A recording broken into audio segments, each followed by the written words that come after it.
Mm. Okay, so welcome you all in our Bahujan Scholar online series. And as you know that today's title is Bloomsbury Anti-Caste Book Series Orientation. My name is Bharat Rathore. I am the Assistant Director of Inclusion and Engagement at the University of Massachusetts Amherst, and I am the founder and coordinator of Bahujan Scholar, this group. Bahujan Scholar is basically a network of graduate students, faculty, professionals from outside India. And the goal of this network is to support Bahujan Scholar, build our network, anti-caste research and activism, and group mentoring, as well as one-on-one mentoring. And we regularly organize monthly online event on academic and professional development topics.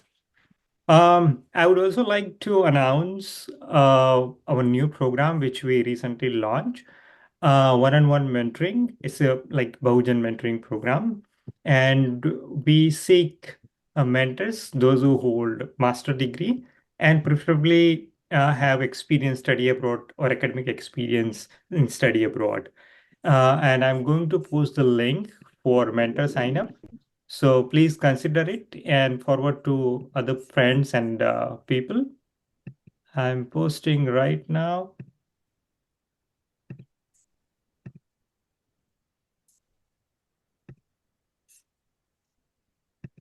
Here is the link. And we have fantastic panelists today. And I'm trying to find, okay, hold on. Their introduction. It lost somewhere here.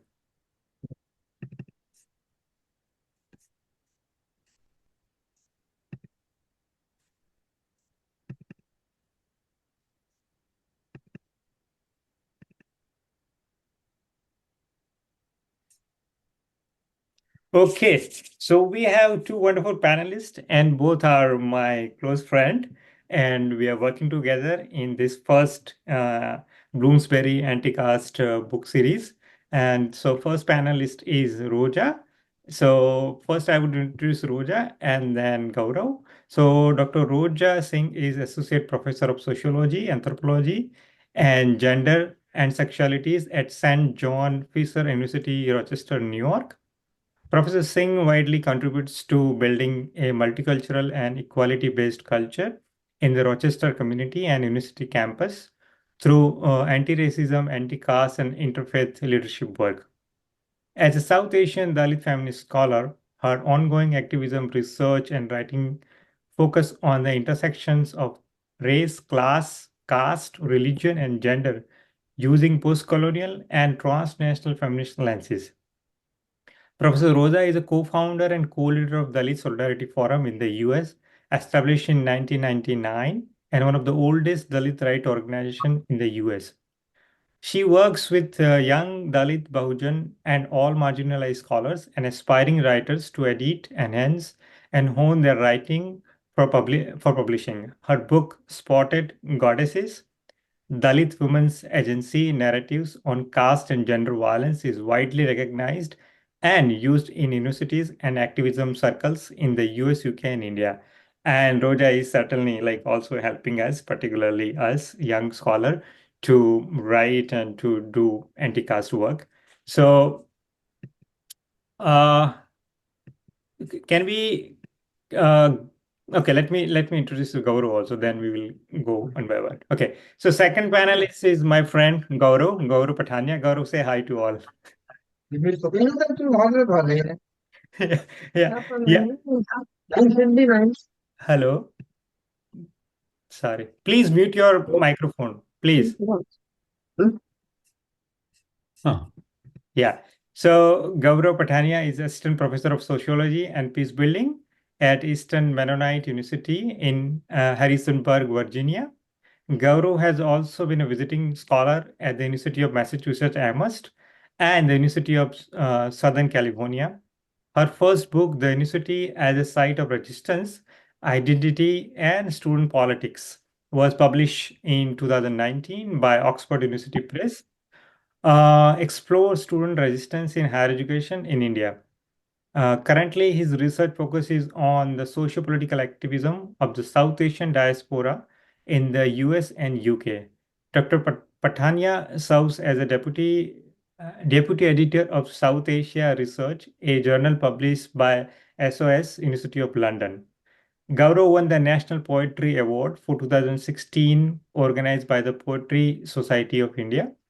His anti-caste poetry appears in J-Caste Journal, published by Brandeis University.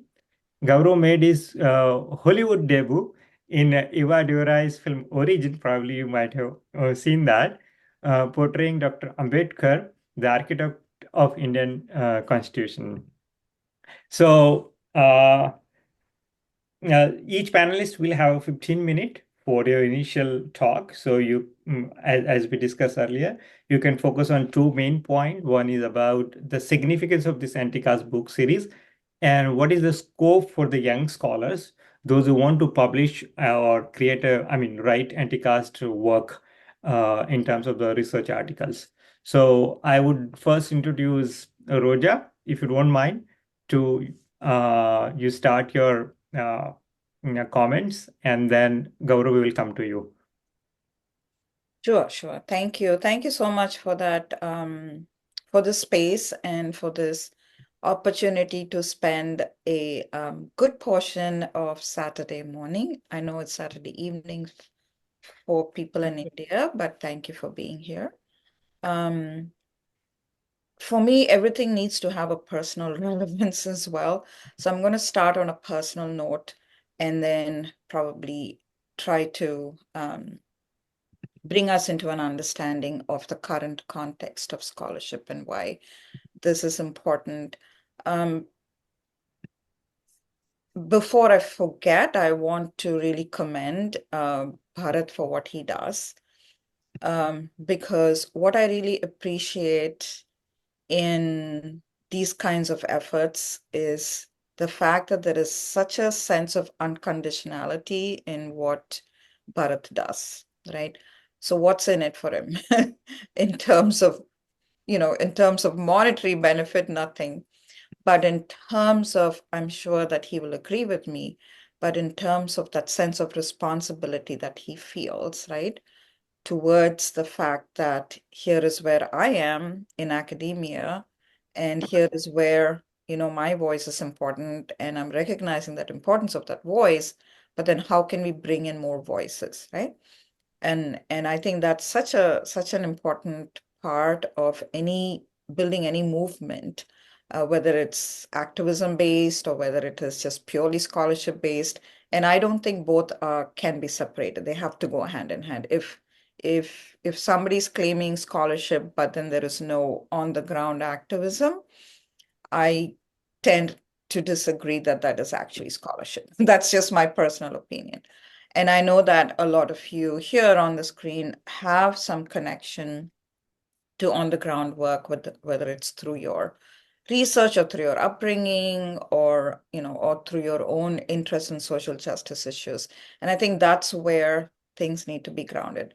So that's one thing. I'm excited about the mentorship program, and I wish I had this opportunity when I was a student, but I didn't. So kudos to that, and I'm all for that. Thank you.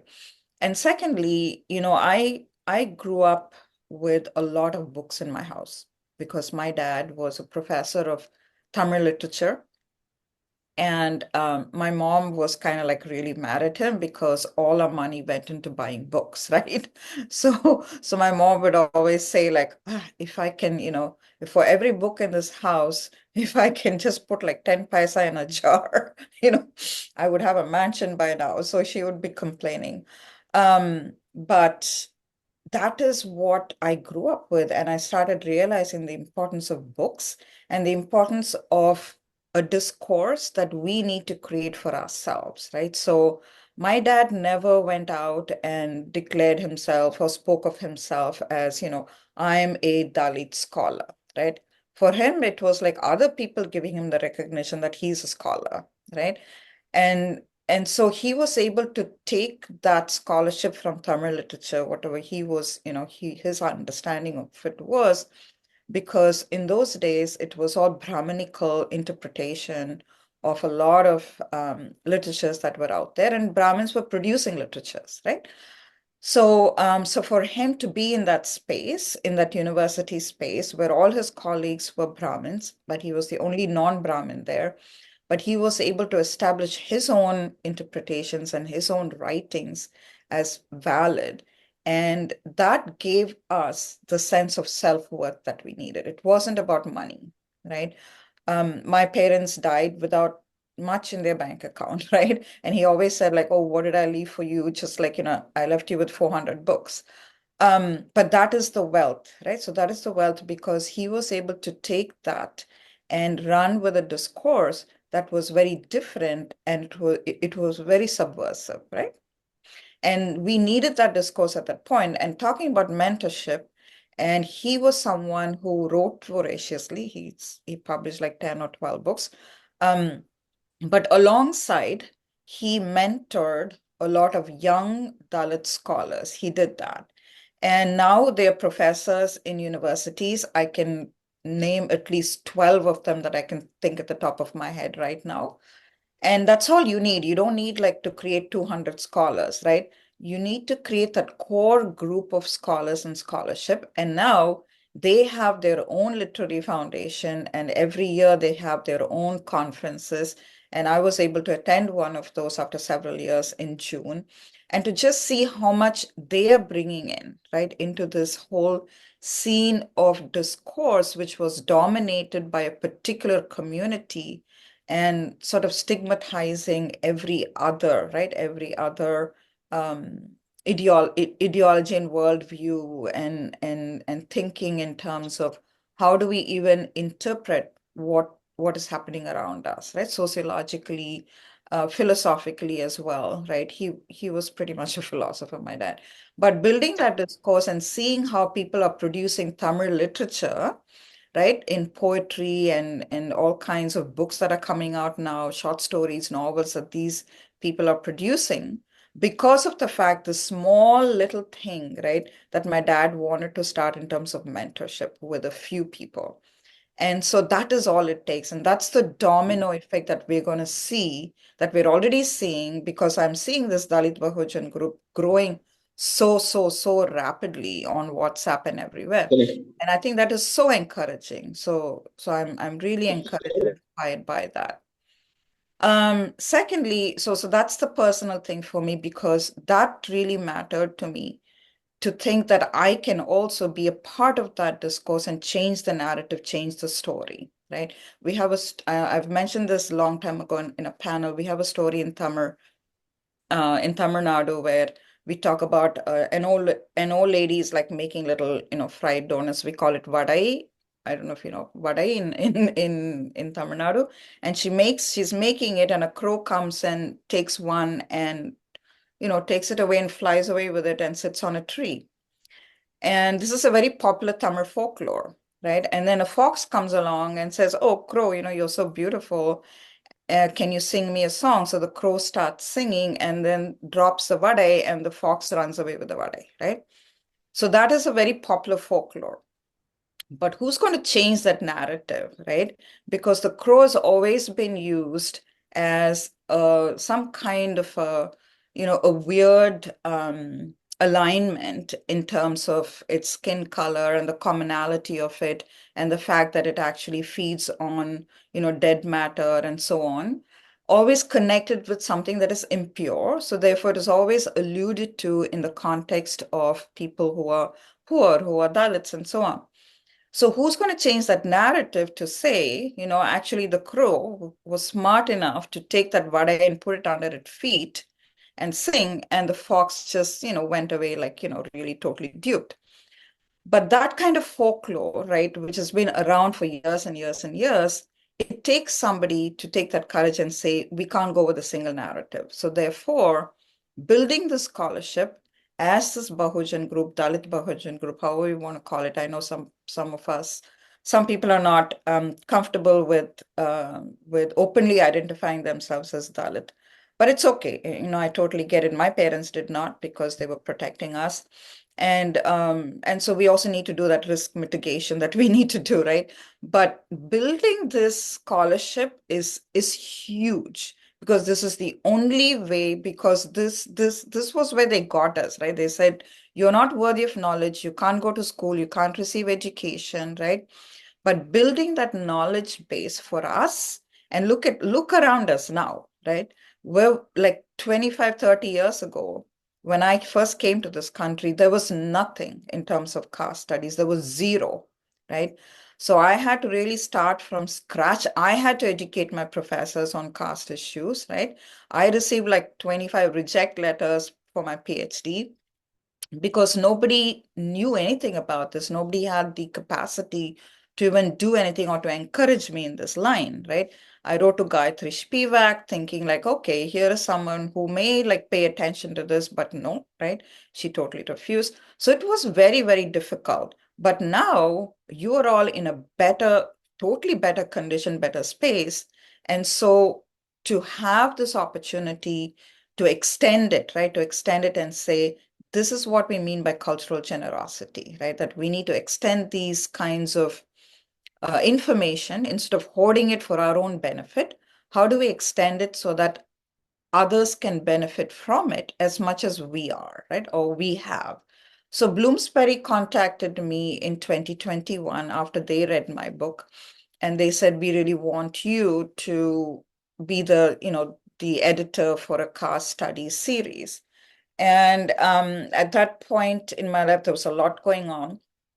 And I knew Bharat through ICWI, India Civil Watch International. We were both board members there. And I saw the sincerity in Bharat and what he was saying, what he was doing. And so I approached Bharat and I said, Bharat, can you tag team with me on this? Because I don't want to let go of this, right? I have too much on my plate, mentally, physically, emotionally, and all of that, but I don't want to let go of this opportunity. They've approached me. I want to do this. I want to do this, but I can't do it alone. So I had about a 2 hour conversation with the person from Bloomsbury. And the more I try to kind of like give sort of excuses as to, why this could be difficult, he was really, really insistent. And that was enough for me to go with. And so then I contacted Bharat, and Bharat introduced me to Gaurav. And then all three of us started putting this proposal together to convince, right, Bloomsbury that this is a good thing that needs to happen.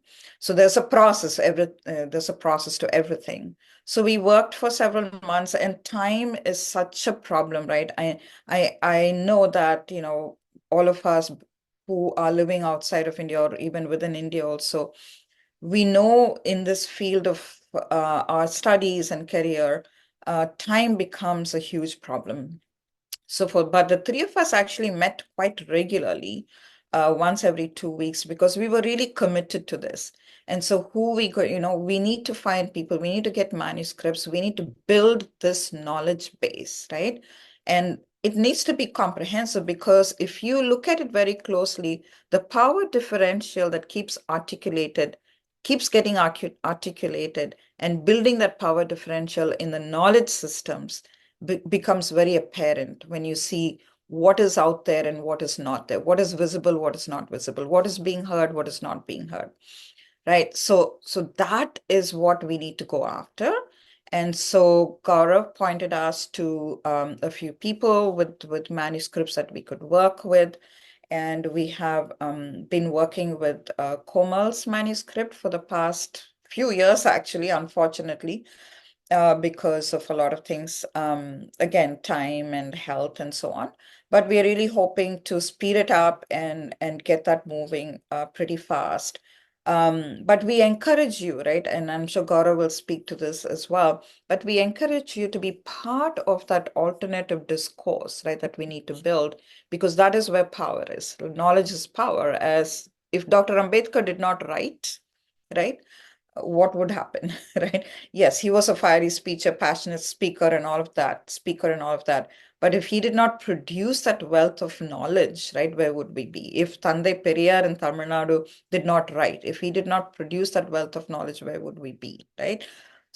So we need to use those as examples and be part of this, because everything requires a total reorganization and recreation of ideologies, thought patterns, behaviors, and so on. So that is why to build this institutionally and structurally and culturally in a very systematic way is important. So I'm going to stop there. Yeah, thank you so much, Roja, for your comment and ideas and personal narrative and story. It's really very interesting and powerful. Now I would like to invite Gaurav to make their initial comment about the significance and the scope of this book series. So, Gaurav, over to you.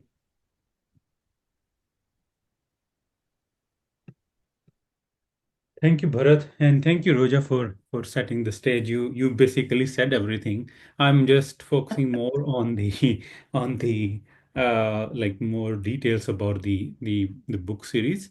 Uh, but before that, and also, I want to hear from all of you, like when you talk, so please introduce yourself and tell what area, what discipline you are working in. And so I want to hear more from you. So we'll leave more time for that.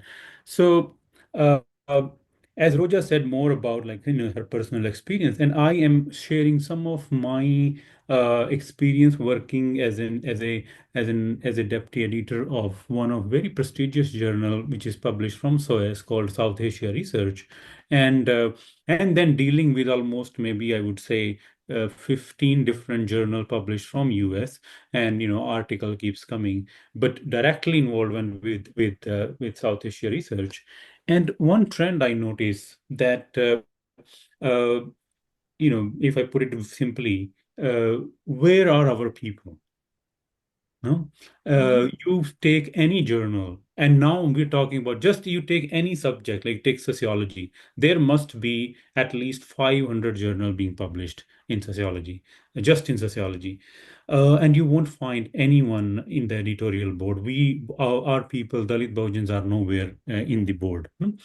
And now, and it is hard to survive. Even when you enter in there, it's so hard to survive that.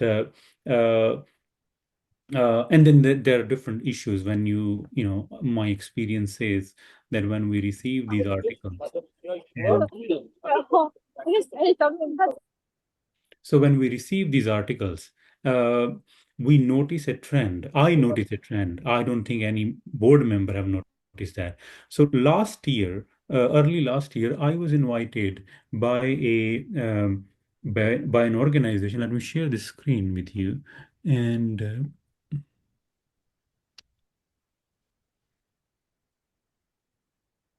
do you see this now? Can you see it? Oh, no? Yeah, okay. So there is this agency called COPE. COPE means like a Committee on Publication Ethics in UK. So what they do every year, so they invite all the publisher, these big publisher, from Oxford to Cambridge and all those, Sage and all the big publisher, they come together and to attend this conference. So I joined online, and I was basically I spoke on the through my experience working as an editor. So this is what I said, that cast and publishing, you can check the details here. The talk is available.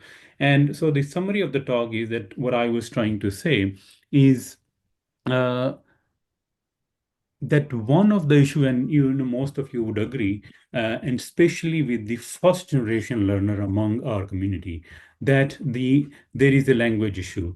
And so when our students send their articles to these journals, so mostly like maybe 99%, they are outrightly rejected on the first review. So it doesn't even go through review. Editors have a look and then they just reject it. Hmm? And and it's only simply because of language. Sometime I got a chance to read those articles. Of course, language is an issue, but the content, I think the kind of hard work, the ethnography and field work that our people do, is like so amazing work that they do, and they spend so much time there, and that has not given any kind of weightage in when you look at this article. So so I said, like, if we are talking about here something what we call the epistemic justice, then we have to take take into account these voices and include them in somehow. So then all the publisher asked me that, so what do you suggest? I said, see, the thing is, because academia is such a we're sitting in these ivory towers, and there is time is always in constraint and all, and I understand all these issues. But is there any way that we can do, like from journal point of view, can we do every now and then, like one special issue just for the first generation learners? That only first generation people contribute, and then we hire a separate staff who work with their writing style, will edit their English or whatever needed, but help them. Not instead of rejecting their article, you are rejecting the whole knowledge system. So I think that is one way to do things and include their voices. No? And second is, I said, I think eventually we need to also make sure that in your editorial board you diversify it to the extent where you include all the voices. And I said, here I'm just talking about Dalits, but I said another thing is I have not even seen any of the indigenous voices. You see that in try and also that also depends on the inclusion of them in the in uh, what you call the sorry uh,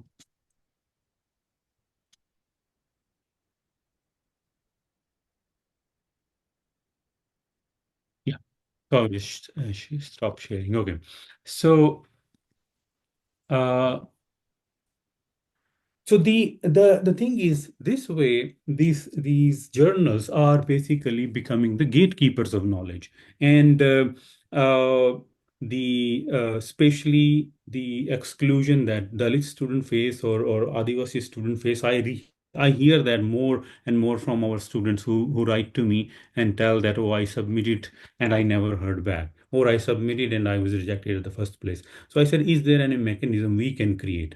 So that in that context, I think we come up with this idea that when Bloomsbury approached us, so we took all these things into account, and I think the proposal that we shared with Bloomsbury. So the idea was that first, that we will the preference will be, so this will be the original research by the first generation learner, higher education PhD students. So it's the first their fresh PhD thesis will be published, and we will be, Roja, me, and Bharat will be in the background, just providing the editorial, which is kind of a lot of work because we Roja is going through Komal's thesis right now, and it takes a lot of time.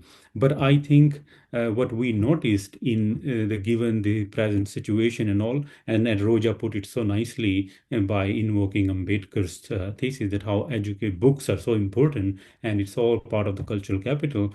And my own experience says, and I think I was the first one in JNU who was right after his PhD was able to publish his thesis, but that took almost 1.5 year work. And not everyone has that luxury and privilege to spend 1.5 year. And I see that, we are working with Komal, but all her energy goes in job search, applying for jobs, and that's fully understandable. So, but within that, we have to find some time to publish our thesis. So, so one of the in this proposal, so one point is that it should be the fresh PhD by the Dalit Bahujan scholars.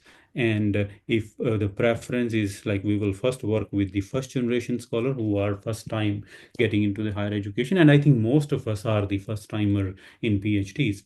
And the other thing we mentioned is that the review process. See, that's what another learning comes through the experience. So when like, even if your article is well written, and when you send it to a reviewer, and of course most of the reviewers are all upper caste reviewers in academia, and I have noticed a trend that the way uh, upper caste finds out that whose article is this. Like, I see that sometimes people like Dalit or Bahujan student use this word Bahujan or Mool Nivasi, or like these kind of these are particular things that they, and it is like most of the time the articles get rejected. So there are certain trends that they notice that, and it doesn't fit in their ideology, and they get rejected.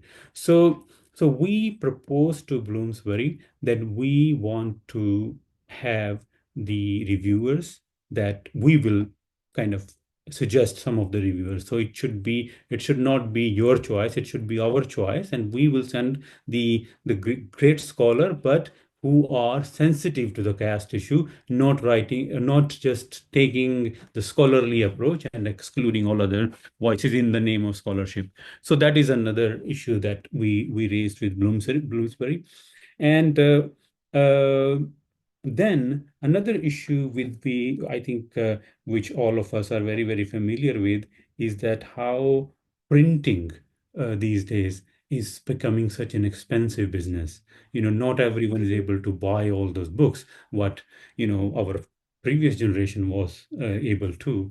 Nowadays, there is more of a online stuff and also, but getting you're setting up your own library, you need books. And like when I published with Oxford, I was feeling so bad for a long time because the people I studied in Osmania, those students actually even till date were not able to afford the book. So we actually negotiated that price with Bloomsbury, that we will have a stake in the decision, in the price making decision. And I think Bloomsbury books are kind of much affordable than all other university press book. So I think that is another issue that we raised.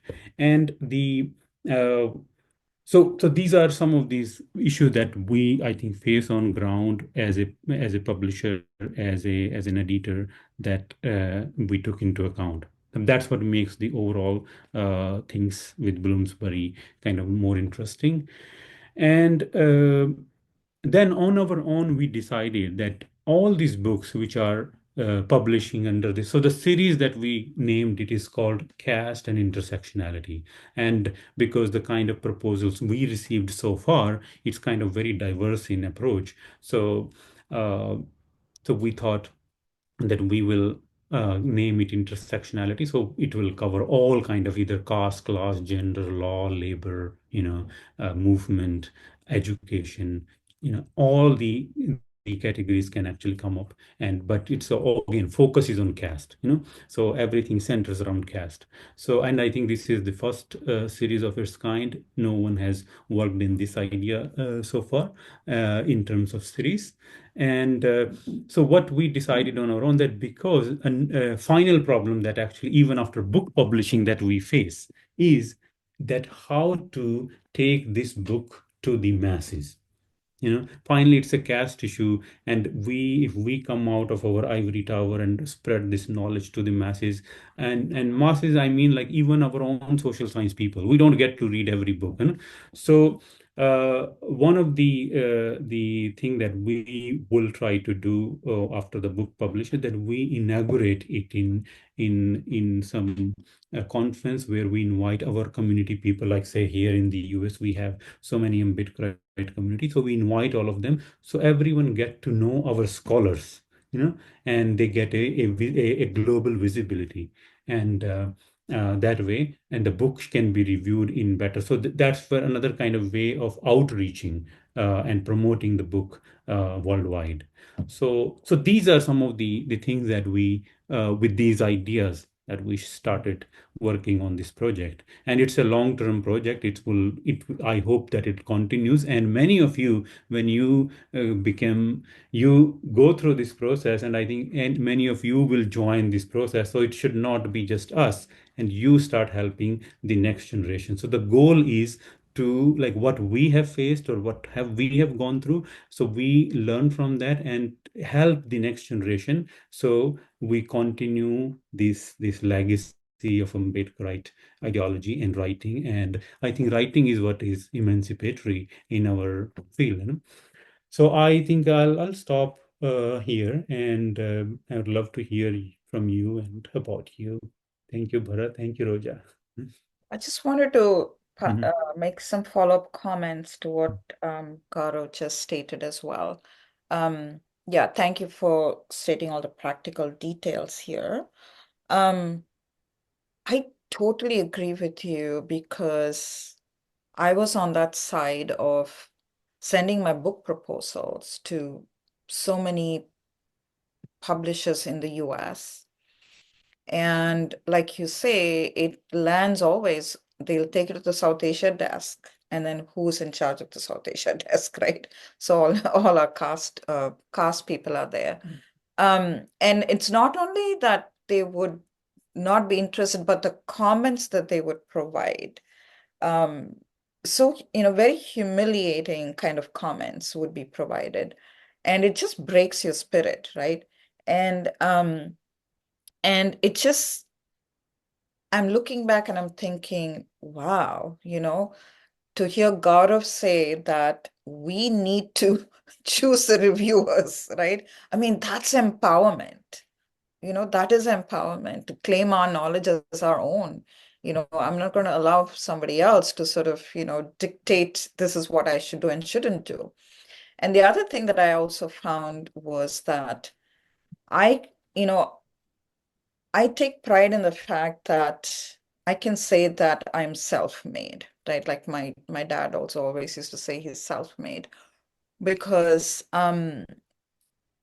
they reached a point where there were certain people who were willing to help me to introduce me to these reviewers and so on if I didn't say certain things in my book, right?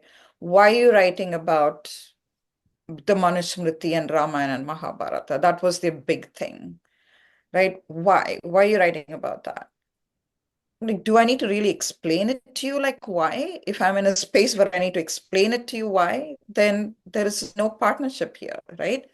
So I just decided, no, I don't need your favor. I don't need to go with that.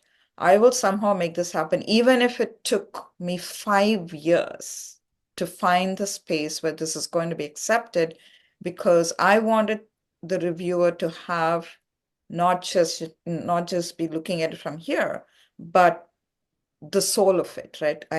I wanted somebody to look at the soul of my work. And so it took me several years, but I found it.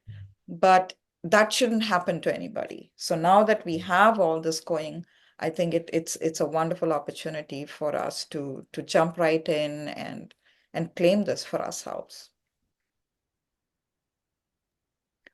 Yeah, thank you. Thank you, Gaurav, and thank you, Roja. And here I would like to take some liberty because I am also part of this first book series uh, project. So my role here currently in this event is dual. I'm moderator as well as I'm part of the team. But my both the colleague and friends, they have covered all the points. So just I'd like to highlight one point. We discussed with the Bloomsbury about like we all are like mostly as Gaurav and Roja mentioned, we are a first generation student, second language or third language learner in English as a language, right? So we discussed that like how the Bloomsbury can provide the support to our young scholar. So that kind of flexibility and that kind of arrangement, would be they could make the Bloomsbury can make it. So the thing is here is that the Bahujan Scholar as a group, we will try to build the community and try to provide a support. And here main goal is to provide that environment, intellectual and academic environment to our scholar to provide the support and to provide the necessary tools, so we can create a team and we can publish a book and create a template for other publication houses also. So here the larger goal is to create that template and the support system for our young scholar so they can write and we can work collaboratively. Here we can start our question answer session, but my small comment is that please keep your introduction very brief and your comment or question very brief so we can give opportunity to other people. So feel free, you can raise your hand or you can print your question in the chat box. And please keep the camera on when you ask the question so we can see you. We are the community, right?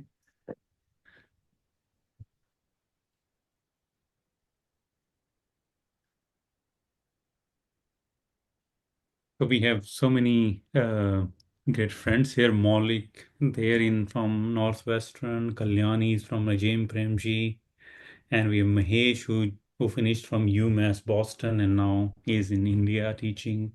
Pankaj is from Glasgow. And we have Sanjay. Sanjay is a very interesting scholar who is now a bureaucrat, but still was able to finish his PhD and now working on his book. Pratik, where are you based? Hi, sir. I am based out in Emory University. Great. So I'm in the second year of my PhD in sociology. Nice. Yeah. Okay, so I'll just like give a brief introduction again to all the other people who do not know.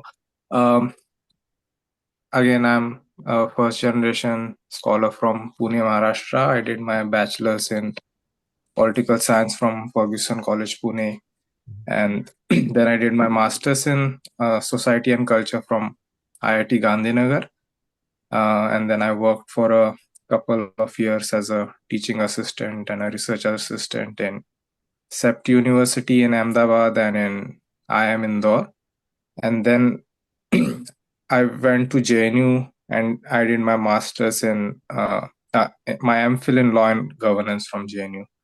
And so, yeah, so for the last 1 year, I'm here at Emory University.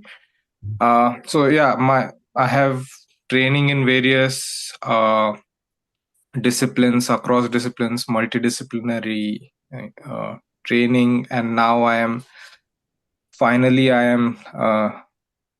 trying to establish myself in like sociology, and like also trying to understand the perspective of sociology as a discipline. Uh, I One thing I realized after coming here that sociology in the US is also very quantitative.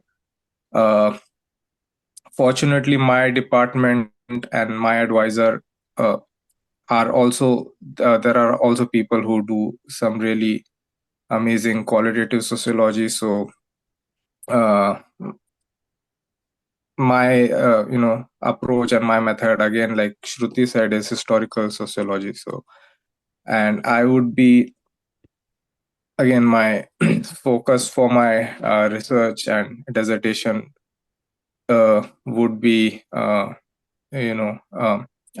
it's basically emancipatory social movements and ideology, how ideology is disseminated, and but obviously focusing on Manevar Kanshiram Saab, and there has been some scholarship on BSP post the post electoral success of BSP, but I'm particularly interested in BAMSIF and DS4 as they were formed in Pune, Maharashtra in the 70s. So basically, I want to do a historical sociology of the Bahujan movement, the ideology, Bahujan as an ideological category, but also um, I'm planning to do a historical sociology, oral history of some of the people who participated in the non-political roots of BSP, the BAMSIF and DS4. So yeah, that is. And so I'm just in my second year, so I'm still doing my coursework, but we also have this second year paper. So I'm working on one of the papers, which is very crudely, it is basically about like intellectual history or political thought of.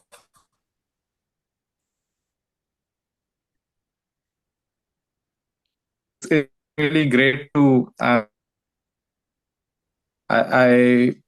am really great to hear that this initiative that uh, you are doing. So I'm really it's inspiring, and I just joined this meeting to just get a sense of how the publishing works, and but it is inspiring, and I'm looking to know and understand more about it. So thank you so much.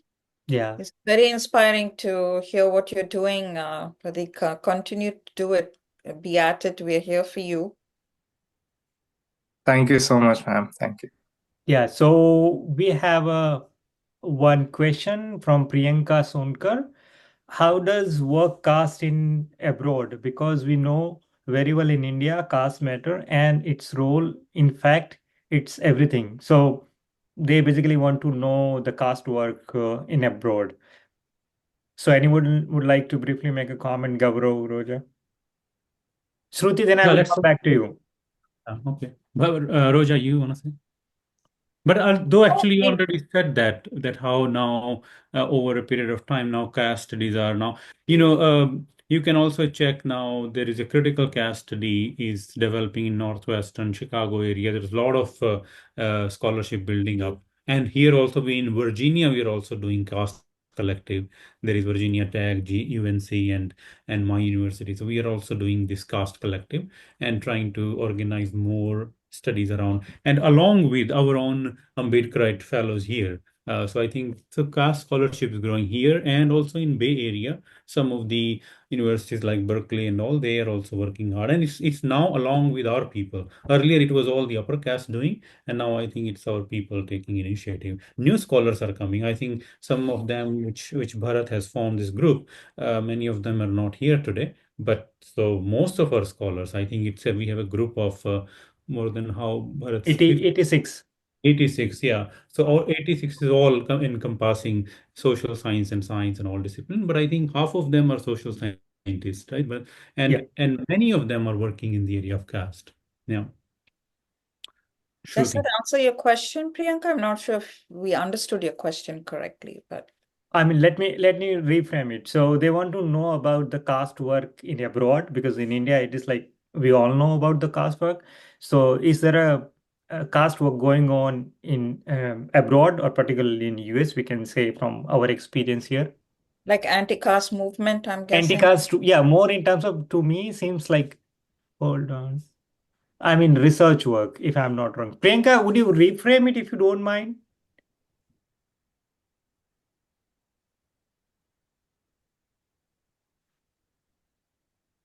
Hello, sir. Uh, Hi. Go ahead. Hello. Myself is Priyanka Sonkar, and I'm now assistant professor in BHU in Hindi department. So I'm trying to speak in English, but not good. That's Okay. Fine. Uh, I have Hindi is done the my best. PhD from JNU in Dalit women, like mm, Dalit feminism in Hindi Dalit discourse. Hmm. Okay. And I have raised so many questions and so many issues like in India, there are, I think, a great movement in like the time of Buddhas, Theri Gatha, and I also raised question in freedom movement 1857. A lot of Virangana, Dalit Virangana like Jhalkari Bai, uh, Uda Devi Pasi, and Rani Gaidelu. And after that, in 19th century, Sabitri Bai Phule, Rahma Bai, and so many our heroine. Actually, I consider they are heroine. They are heroine for us because Sabitri Bai Phule. Agar can I say? Can I speak in Hindi? That's Because fine. my Go language. ahead. Go ahead. Go ahead. We will Huh? translate. Go ahead, I please. think most people can Yeah. understand it, but somebody can translate for me. I will translate. Go ahead. Okay okay अगर Savitri by फुले नहीं होती तो सिर्फ हमारे लिए मुझे लगता है कि जो दलित विमेन्स है उनके लिए एक बैरियर होता एजुकेशन में अगर मैं असिस्टेंट प्रोफेसर बीएचयू में हूँ या पीएचडी मैंने जेएनयू में की है तो पूरा ज्योतिबा फुले डॉक्टर अंबेडकर की वजह से अदरवाइज तो हमारा कोई क्या कहते हैं रोल भी नहीं होता हमें कंसीडर भी नहीं किया जाता मेरा क्वेश्चन ये था कि अभी भी जैसे मैं ज्यादातर डिस्कोर्स पे काम करती हूँ और बीएचयू में मैंने एक अभी प्रोजेक्ट लिया है 4 लाख का वो मैनुअल स्क्वेंजिंग पे है कि कैसे जो है लिटरेचर में भी बहुत सारे ऐसे क्या कहते हैं रचनाएं हैं जिसमें मैला प्रथा पे बात की गई है लेकिन हिंदी इन हिंदी लिटरेचर हम हमेशा जो है शास्त्रों की बात करते, पुराणों की बात करते हैं, लेकिन रियलिटीज की बात नहीं करते, जो ग्राउंड लेवल की रियलिटीज है। तो इस वजह से मैंने जो है एक सोचा कि मुझे इस प्रोजेक्ट पे काम करना चाहिए।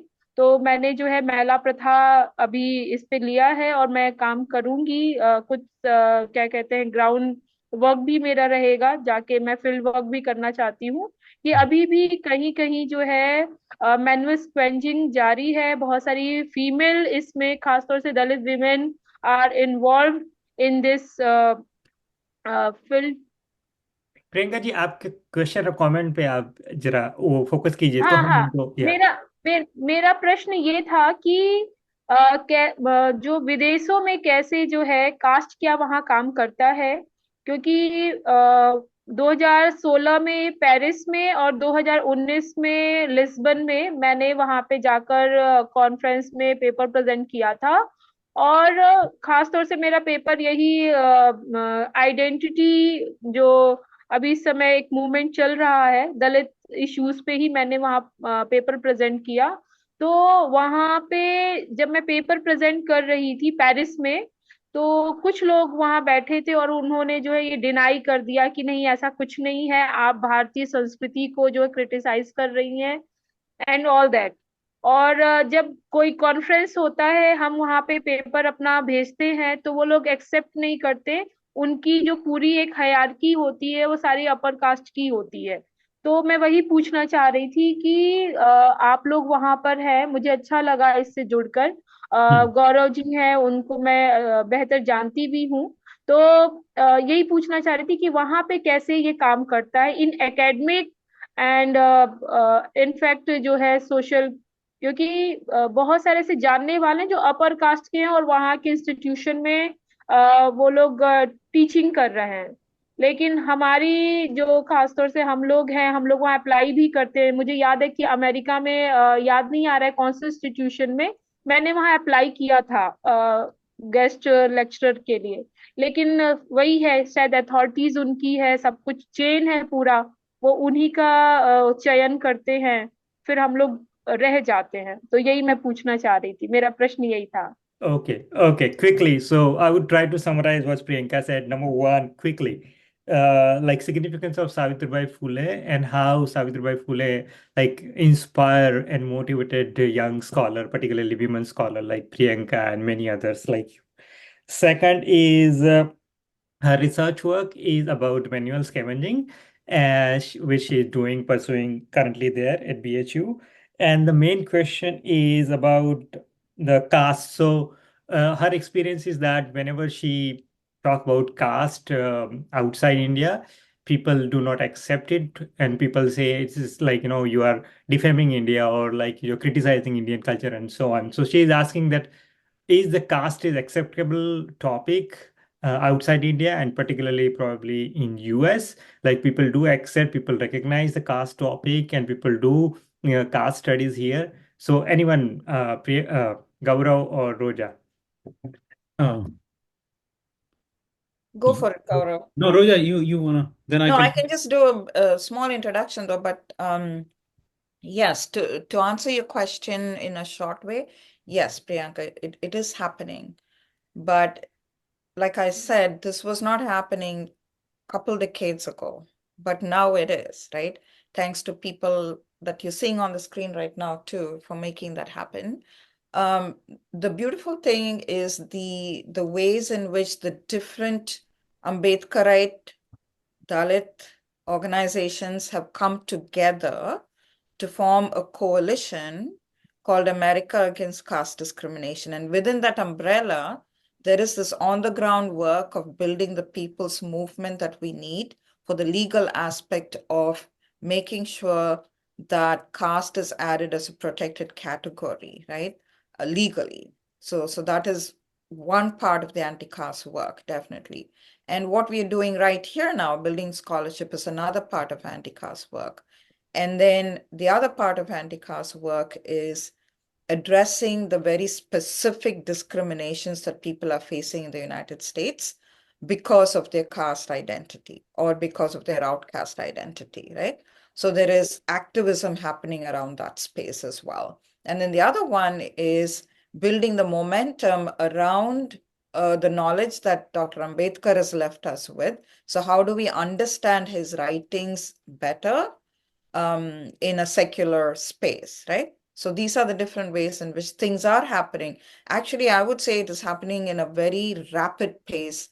It picked up pace in the past 5 years. It has really picked up very fast pace on that. So Gaurav, would you like to quickly make a Thank you. comment because two people are they have Yeah. raised their Now hand. we have to hear from Shruti also, but I just want to add one thing, Priyanka ji, कि आपका, I mean, ये तो Roja has answered your question, so it's a long battle. We are fighting against the 3,000-year-old structure, so 100-200 years battle तो possible ये तो करना ही पड़ेगा, right? तो अभी तो हमारी पहली जनरेशन है, अभी तो लंबा लड़ाई चलेगा, यहाँ चल रहा है, अच्छा है, लेकिन अभी एकेडमिक्स में होना शुरू हुआ है, I think very few people in academics from social science. So at least अपने वहाँ तो इंडिया में reservation है, so we have some inclusion. यहाँ there is that fight is different. So but आप जो काम कर रही हैं पब्लिकेशन का, वो I think you continue that and also make involve next generation कि उनकी राइटिंग को पब्लिश करिए. मुझे लगता है, and not about Hindi and English, translation is, I see translation is another part of a movement that we have done, in India. Now we have here Maulik. Maulik is doing in Gujarati and wonderful work. So many books they are planning to publish. So I think every region should actually take initiative. Or English, as it's English becomes so privileged and also becomes a global language. But anything can be translated in English, right? But I think what is needed is to bring those voices from the ground, and that's a very challenging task. And I am so glad to now I want to hear also from Maulik about that. But I want to move to Shruti. Shruti has been waiting for so long. Let's hear from Shruti. Shruti, please, quickly, Yeah, briefly, introduction and yeah. your comment or question. Okay, yeah. So I am a master's student right now. I am based in Germany, and I am doing my thesis right now around the topic of Anganwadi workers. So, and my main interest areas are healthcare and caste and gender. And so my question, I have like a question, but also it's like also a thought, but also a suggestion, all of it. But so I was thinking about how like because I've been listening to all of the initiatives that you all mentioned, like how you are planning to encourage scholars who are interested in the anti-caste publishing space and all. But like one thing that I constantly have, uh, I think I have come across this issue is that um, I feel like there's like some lack of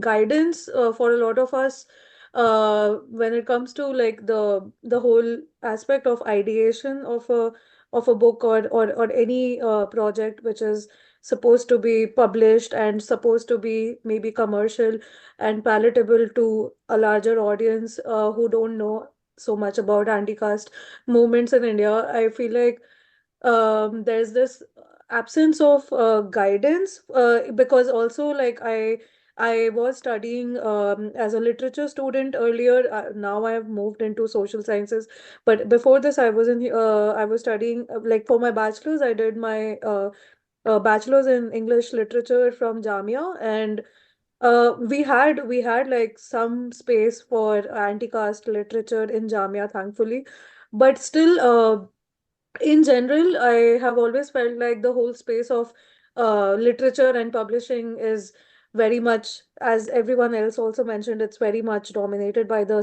Savarn upper caste um, perceptions and narratives. And so it's very difficult to uh, try to even pitch something to the publishers or to anyone if they are not familiar so much, or if they are not interested, even if they are just not very conscious about the topics that we are trying to pitch under the anti-caste space.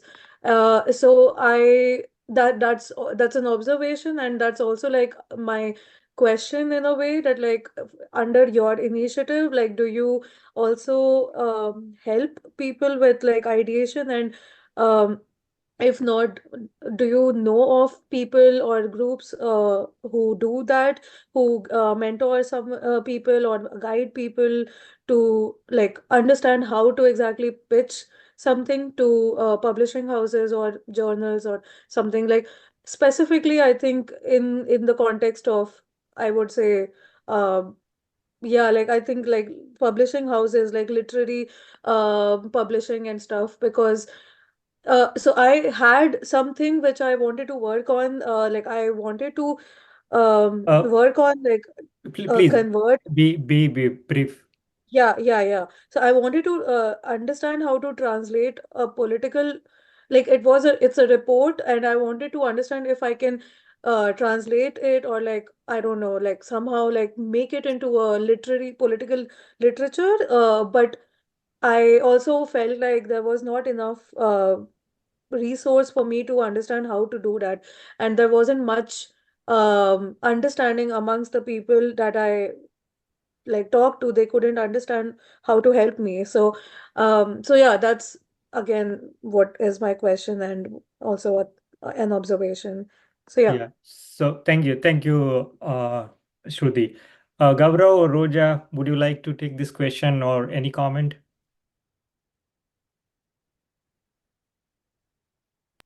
I defer it to Gaurav since he's on the editorial field. So, am I understanding, like you're talking more about the literary translations, right? That's what you are thinking, right? Sure thing. Yeah, in a way, but basically what I'm getting at is that um like there's some lack of support in terms of like how do you pitch something which is anti-caste literature to a publishing house, like how do you make it make sense to the publishers and stuff in that sense. Yeah. Yeah. Good. Bharat, I think you would be Yeah, I mean, yes. you So recently published. yeah, and the thing is that I mean, I will now. I'm speaking in terms of the Bahujan Scholar, this platform point of view. That this is one of the goals. As in the beginning, I made a comment that we are trying to create a platform where young scholar in they can get a guidance, they can collaborate, they can get some sort of like a training or something. So that's the main goal about this event. That how we can build that kind of a platform we can support, we can collaborate and work together. And certainly, as we said, I think Gaurav said, like Bloomsbury, currently we are working with them, we can also negotiate with them that okay, these are the first generation scholars, right? So do you provide any kind of a support, do you provide any kind of training? So I believe that, and that thing is possible. So that is my comment, but certainly in my personal capacity I can say that that is my goal, and that is why now from the second book onwards I'm taking a different role, not as an editor. I told my both my colleague and panelists that sorry, I think I could do better job as an organizer, as a person who coming from theory and praxis both. So I can do this organizing work. Hopefully I would be able to do that. Now let's go to Maulik, Prerna and Coral. Please brief and to the point. Yeah. Yeah. So yeah, first of all, like feeling powerful and happy after like watching and like listening all the works are people doing, and the encouragement like what Professor Roja, Gaurav and Bharat are like providing. So yeah, this like I just came home and like I opened my video and so yeah, I just wanted to like introduce myself, and I also want to like uh, we all are like excited to introduce ourselves. So yeah, I'm Maulik Raj. I'm pursuing my PhD in performance studies in Northwestern University, and so yeah, I'm trying to like work in between of critical caste studies and performance studies, and like my major focus is on like the relationship of caste and body, and how like performative practices and especially like theater practice also, like how anti-caste theater impacts to like to change in different manners. So it has like social change, self transformation, and like so yeah. So this is like a basic like a brief about the work I'm doing. And I'm theater practitioner. I'm like body practitioner. I'm performing solo body performances here in India as well. So yeah, this is, and over to Prerna and then Gaurav. Hi everyone, I am Prerna Khubravade. I am, it's okay. Yeah. I am a second year PhD student in the Rhetoric, Media and Publics program at Northwestern University as well. So basically my work is about the rhetoric of solidarity, and I'm looking at the contemporary anti-caste movement and the kind of media objects that it has, and through these objects I try to understand how practices of solidarities take place, and how and where uh, it changes to becoming appropriation. And also I look at inter-community, inter-Bahujan community, inter-caste object, caste oppressed communities as well as the caste oppressor community. So that's basically my work. Thanks. Hello, I'm Koril Savan. I am a PhD student with the Comparative Literary Studies Department at Northwestern as well. Um, my project largely focuses on understanding the cultures and the traditions of oppressor caste communities, and that's, I mean, I'm very much in the initial stages, so that's where I'm at right now. I also study the Brahminical gaze, and specifically where it comes from, how it's enacted. Yeah, that's me. Lovely to meet you all, and I'm really excited to know that these resources are being developed, and I do look forward to interacting with all of you further. Thank you. This is so phenomenal. What a great morning. Thank you, guys. You guys rock. You really do. You really do. Yeah, nice to meet you, Coral. We never met it. You never met before, so I think it's nice to hear your work. And I also want to add that a great news that Maulik recently he was awarded with this fellowship, which is actually recently started by SOAS and Bard College here. So it is studying the participatory democracy among Indian diaspora. So he got that 1 year fellowship. So congratulations. Congratulations. Bharat, quick question. Now, all Yes. the participants, can we get their contacts, like emails, or how I'm do we about to say stay in the touch? same thing. Thank you for reminding. So I would request all the participants, particularly those who are outside India, and I know Maulik is part of the Bahujan Scholar, but probably Coral and Prerna is Prerna. not. So please connect with us. So that's where we can communicate, we can build community, and we can certainly try to inspire each other and help each other.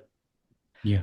There are two questions. So this is from Pankaj Anand. How would you accommodate the interdisciplinary work, as I am working in the management area, though work is based on caste? Mm. Let me also add this. So last week I met Pankaj. So Okay, go ahead. he's from he's from Glasgow. He's doing his PhD from Glasgow, University of Strathclyde, Glasgow, and he's doing a very interesting work, which I think I was encouraging him to be part of this series. He is doing the caste and entrepreneurship, and I think doing a case study of Dickey. So very interesting work, first work of its kind, caste and business. Along with the kind of inspiration from Professor Hari Bapuji from Australia. So great work. So we will be definitely, yeah, Pankaj, yeah, keep us in mind when you finally finish your thesis. Yeah, Pankaj, if you like to introduce briefly, so just introduce yourself and your work briefly, very short. Oh, you're mute, Pankaj. Sorry. Hmm. Hi. Sorry. So sorry for like my camera is not. It's Fine, like go because like ahead. I recently, so it's like you might see a lot of rainbow kind of reflections. So I'm really sorry for that. Yeah. So I'm Pankaj Anand, and I'm finishing my third year of PhD, and I'm working on social identity and entrepreneurship, how the social identity impacts the entrepreneurial outcome. And yeah, recently I met Gaurav at his home, and he's very kind person. And I have a lot to say, but in brief, yeah, I mean, I really enjoyed his company. I learned a lot from him in a couple of hours while traveling with him, while having chit chat with him. The other question, like the question which I asked, like I'm basically working on caste and entrepreneurship, and through, I mean, obviously entrepreneurship ecosystem and social identity. But what I do is like mostly I have to use this. Obviously, the most of the theories we adopt in management is from the sociology or psychology or other respective fields, not directly, because like entrepreneurship is not that mature field which covers and which has their own theoretical perspective, which have their own theories. So that's why like I was wondering like how being a management scholar will be fitting into your, obviously in your like interdisciplinary or social science like discourse. That's what I wanted to ask. Yeah, that's what I have. Yeah, thank you. Thank you, Pankaj.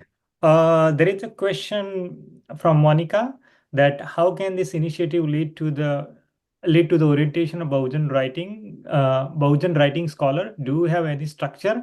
So let me take this question because this is probably direct to me, and then Roja and Gaurav can join. So this session is just for see the interest and also giving overview of this book series project, and we are trying to create a structure and we are trying to create a processes so how people join.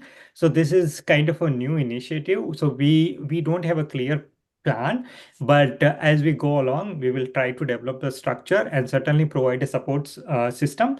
And we already have the Bahujan Scholar group there, we try to help each other discuss and doing this kind of event. So certainly we have a plan in our mind. So Roja, Gaurav, would you like to add something? No, I think you said already. I'm Yeah. good. Yeah, you Yeah. you go Yeah. ahead. You cleared that. Yeah. And yeah, there are more questions, right?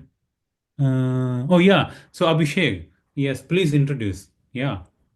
Hello, good evening, and thank you so much, first of all, for this platform. And I recently connected with Dr. Gaurav sir. Like I was searching a potential supervisor in him, and that's why I have connected to him for my Fulbright Nehru postdoc application. And I have, though I have known him from a long before, like through Professor Vivek Kumar or Dr. Ajay Kumar, who are my professors as well. And I did my BTech in communication studies, communication engineering, and then I moved to sociology, and I pursued a master's in sociology from JNU. And then I did my PhD in digitalization with a gender perspective from Babasaheb Bhimrao Ambedkar University, that is in Lucknow.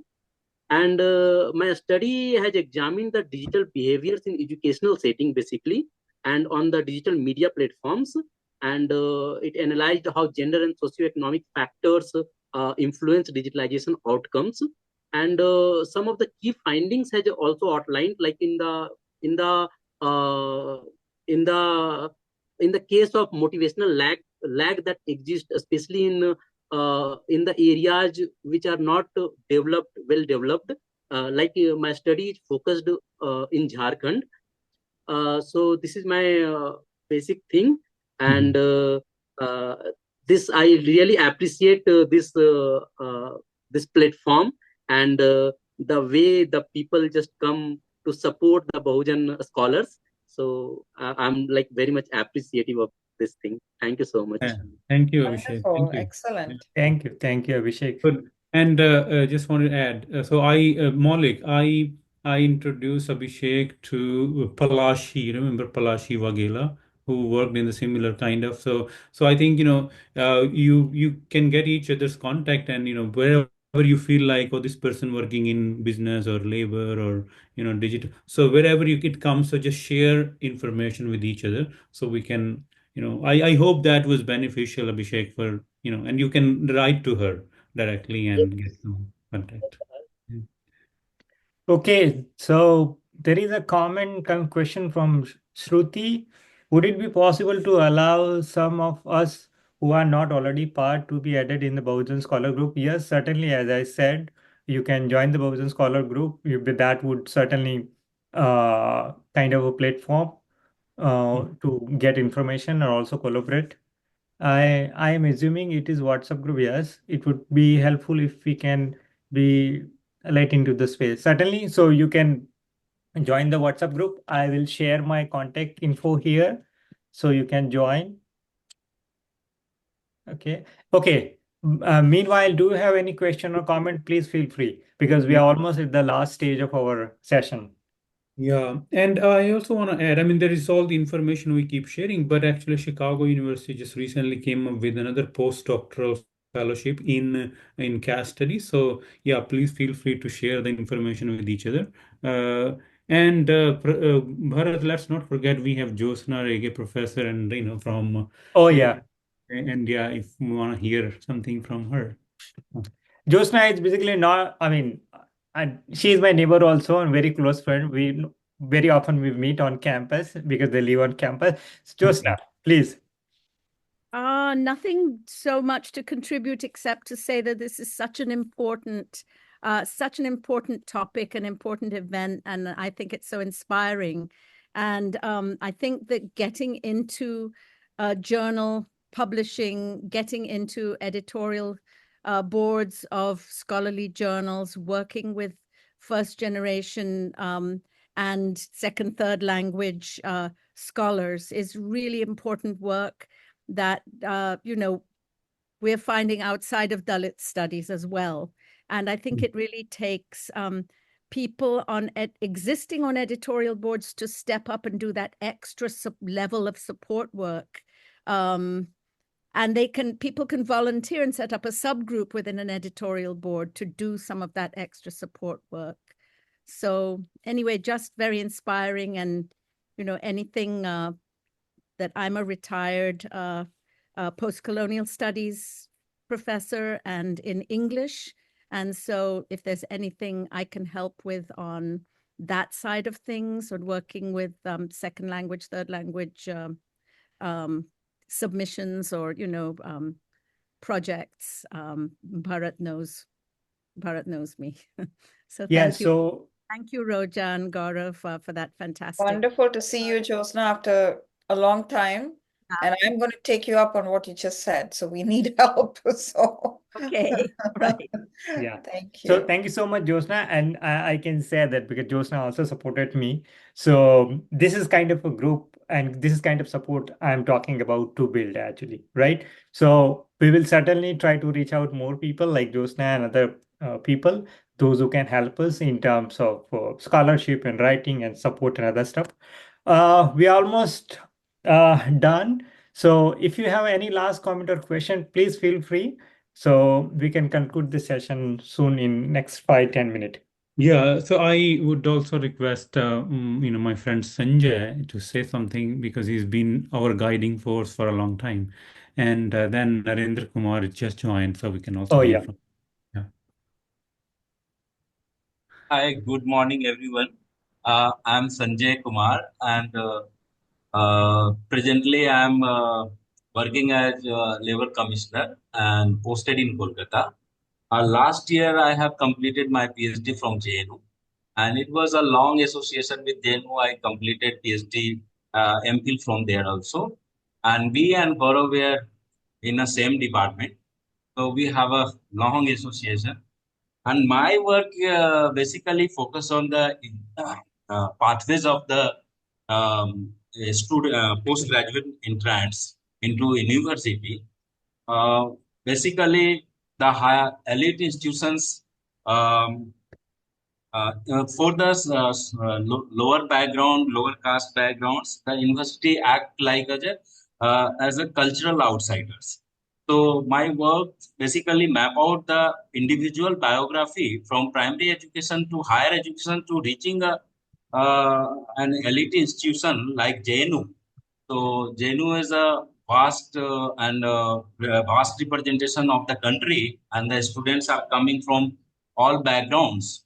So the study has map out actually their strategy, choices, struggle, discrimination during their reaching to at least higher education at an entry point, postgraduate.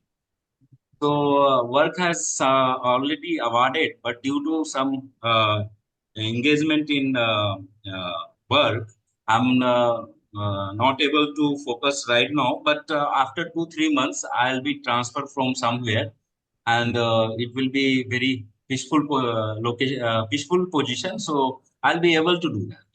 So I'm very keen to work and complete this work.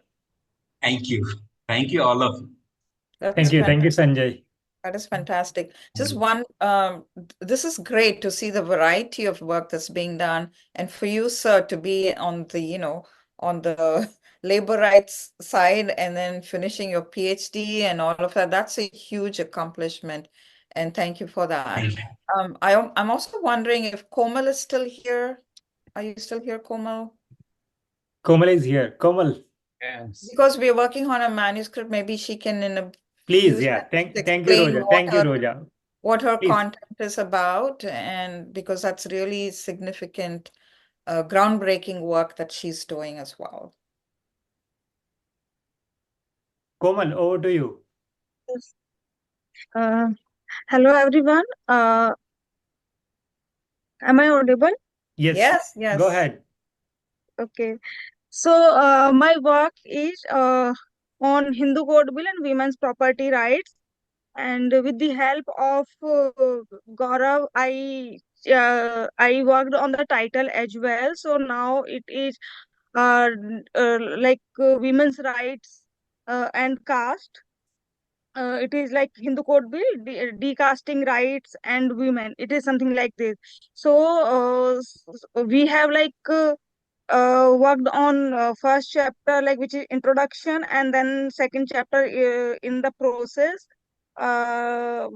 We are discussing on. We are in the process of the reviewing the chapters and reviewing the content in terms of its methodology and in terms of the arguments and grammatical things as well. And other than that, I am this is my since this is my PhD work. So after my PhD, I have read some more books on the theme and some movements I came across, which I am in process of adding in. Uh, s- so in this regard, I have a question also, uh, uh, for example, if so there is one argument I am coming across, which is somewhere down the line countering my argument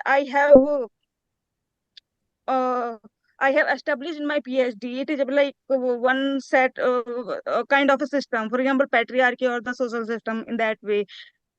So, how we can, I am not countering that, but I am in a process of adding more. For example, it is not about patriarchy, but a compound system, a complex system of castes. The argument goes property is not about the patriarchy, or excluding women from the inheritance is not about patriarchy only. It is rather about sustaining a particular system. So these type of arguments, if we come in the later stage, how to add on in your monograph. Yeah, we'll talk about it one-on-one, Komal. Thank you. Okay. Thanks, Keep Komal. that's a very important trajectory you're going in, because these are the ways in which we build on what we're reading and what we're finding out as we're writing, things surface, right? So yeah, it's really good. It's a good indication. Okay, any last comment from any panelist or particularly our participants? We have Narendra, if Narendra can Oh, speak. Narendra ji. Okay. Okay. Narendra ji, please introduce yourself briefly. Wait a minute. Hmm. Hello. Hello, everyone. Myself, Dr. Narendra Kumar. Recently, I am teaching in Central University of Punjab in Dr. Ambedkar Center of Excellence. I have completed my PhD from JNU. I have worked on Manevar Kansiram as a public intellectual and how he had constructed his counter public in a particular specific time period like 1978 to 2006 and all. So in this work, I have actually developed a new theory framework regarding the Kansiram and his work in the framework everyday practice of a leader, how to connect the public and how a public intellectual construct a counter public in a particular time framework. And in this work, I have gone through with the I have completed the field work in the 4 states: Punjab, Haryana, Uttar Pradesh, and Mumbai. So this is the small introduction, and I actually thanks to Gaurav Patania sir to share an insightful link regarding that Bahujan platform. So further, I will discuss for more. Then so forth. Thank you so much. Thank you, Narendra. Yeah. So, Gaurav or Roja, any last comment? Then I would conclude the session. Well, we also want to thank you for doing Yes. all this hard work and making this mentorship very professional. Now he's actually taking so much time and creating a whole website to making mentorship full-fledged thing. And I think that's a very admiring, very very appreciating thing. So I also Josna, so we are all Ambedkarites, so we are guided by his philosophy, but at the same time we are also aware that we stay grounded and humble and don't let the knowledge get into our head. So that's what Ambedkar gave. That's why Ambedkar gave us Buddha, that be humble and grounded with what you have. So I think that's also the training we are trying to do through our mentorship, because mental health is another issue that we have to also take care. We're dealing with all these our personal struggles and dealing also with the navigating our paths in the academia. So I think we're doing all that through by building this community. Yeah, thank you for saying that, Gaurav, because while higher studies in itself can be a lonely process, but being from the marginalized communities is a more lonely process, right? Lonelier process than that. So that's why I think this community that Bharat has built and will continue to build is so important. I mean, more than us, yes, being supportive of all the other scholarly activities that we want to do, but also building this communal support is extremely important. Otherwise, we are going to be, like Gaurav mentioned, mental health. It can really affect us and impact us. So this is important. So thank you. And thank you for all the amazing work that all of you are doing. It's incredibly inspiring. Yeah, so thank you so much, Gaurav and Roja, for your time and great insight. And let us know your feedback and your comments so we can, work upon this. And we will also come with more ideas and more details about the book series project and what kind of platform or what kind of support we can provide. Second thing I would like to here mention that people, those who are interested about the anti-caste work and particularly caste to be added in the non-discrimination policy or in a protected category, please feel to reach out to me personally, because I have created some resources and I have been forwarding to people, and I led the campaign on my campus at UMass Amherst for 2 years. And currently, so now caste is included in the protected category at UMass.